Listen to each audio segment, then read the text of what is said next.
To design your ideal life, you need to set the right goals and the right way. Hi, I'm Mai. I'm a wife, a mother, and a businesswoman who is all about shaping a healthy life, home, business through intentional living. Setting the right goals does not mean that there are certain goals that are the right things. It's just setting the right goals for you and setting them the right way and a way that works for you. Now, some people don't believe in New Year's resolutions and setting goals during the New Year's resolution, and some people do. I personally believe you should be setting goals and revamping them throughout the whole year.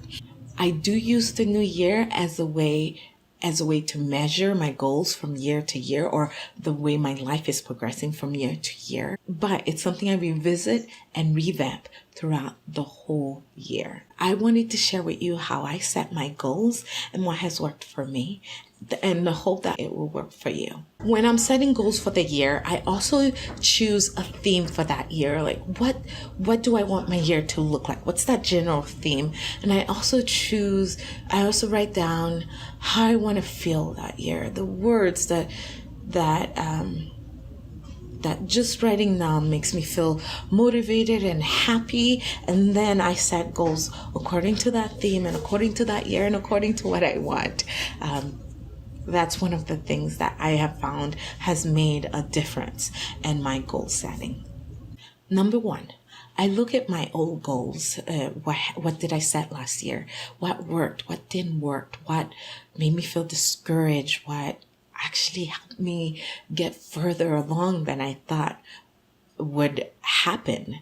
Or what I want to take from last year that really I want to continue for this year. So looking at the goals you set in 2018 is monumental to setting your goals for 2019. Number two, I write down my life's purpose. Now, not all of us know our life's purpose right now, but at least think about what you would like your purpose to be.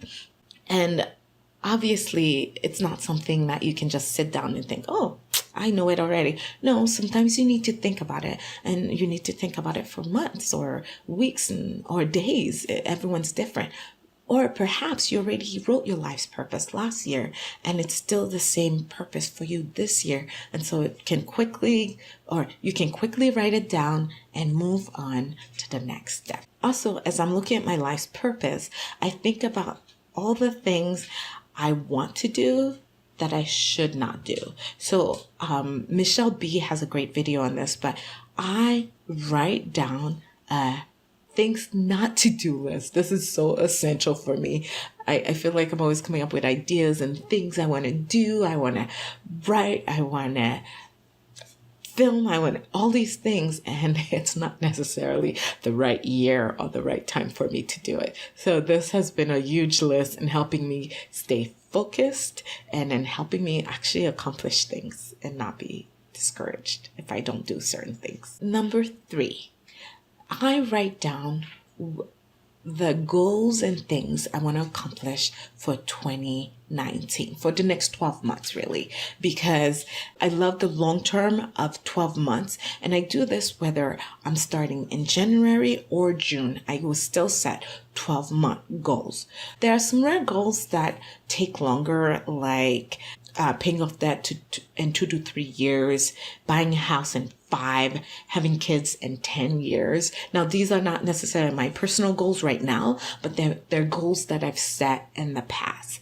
But those are long-term goals that I could set because those require a lot more time to prepare for, as it takes a lot more time to accomplish. I used to just do this on paper and whiteboard, but now I also do a digital copy, but I write down everything that I really want to happen this year. Then, once I finish writing down this list of things I want to accomplish, I divide them into quarters. There's 4 quarters to the year. So, I will put 3 to 4 goals each quarters. I feel like if you put more than 4 goals, sometimes that's a little too much, and it can cause you to either be distracted or stressed and overwhelmed. But again, this is true for me. It might not necessarily be true for you, but I do notice there is a general trend that having too many goals that you're working on all at once does not typically work. And so I will divide those into quarterly goals. For instance, say I want to lose 50 pounds. I will divide how many pounds I should be losing each quarter to meet my goals by the end of the year. Or say I want to get better at video editing, and then I can put that in quarter one, and then I can focus on other things in the other quarters, even though I'll still continue getting better at that. Number 4.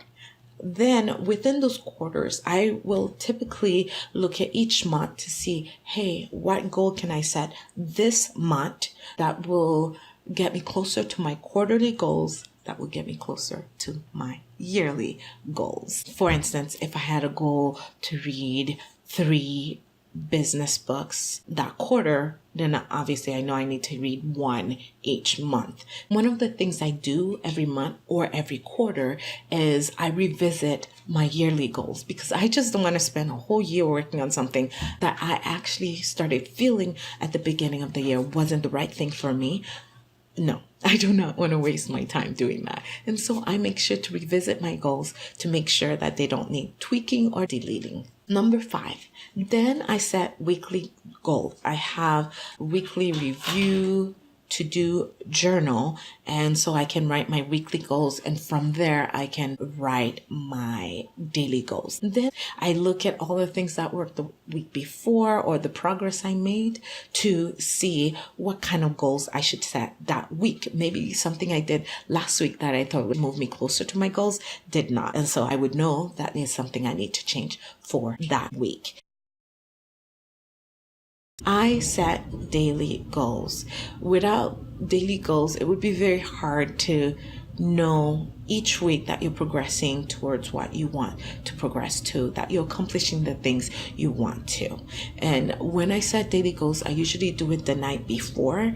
I'll also text my daily goals to my husband, because it's a great thing to have someone to help you stay accountable, which is something I highly, highly advise. So I'll set my nightly goals the night before, or at least 3 to 4 main goals. Just make sure that you're not overwhelming yourself. You're not setting a ton of things that you need to do that you're not going to accomplish the next day.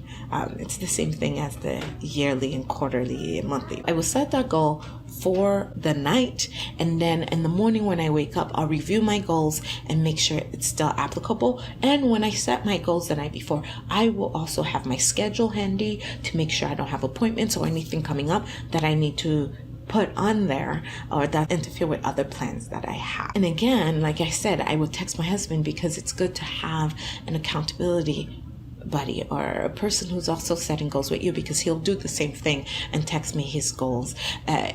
This is good for many reasons. One, we make sure that our schedules are in sync so that we're not planning 2 different things that are going to interfere with each other's goals or take away from us as a family or as a couple. And 2, it's really encouraging on those rough days where you don't feel like accomplishing anything or you don't feel like you are accomplishing anything. I do advise having someone accountable or someone knowing what it is you want to accomplish. There is a quote: if you fail to plan, you plan to fail. And I honestly believe that. I feel that you need to plan things in a way that works for you, but planning is an essential part of living an intentional and good life. So I hope you will take the time, if you haven't already, to just write down a few things you want to make sure happen this year that will lead you to your general life's purpose and your life's goal. Now, I would love to know, do you make New Year's resolutions or no? Why or why not? I hope you enjoyed this video, and I'll see you in my next one. Bye.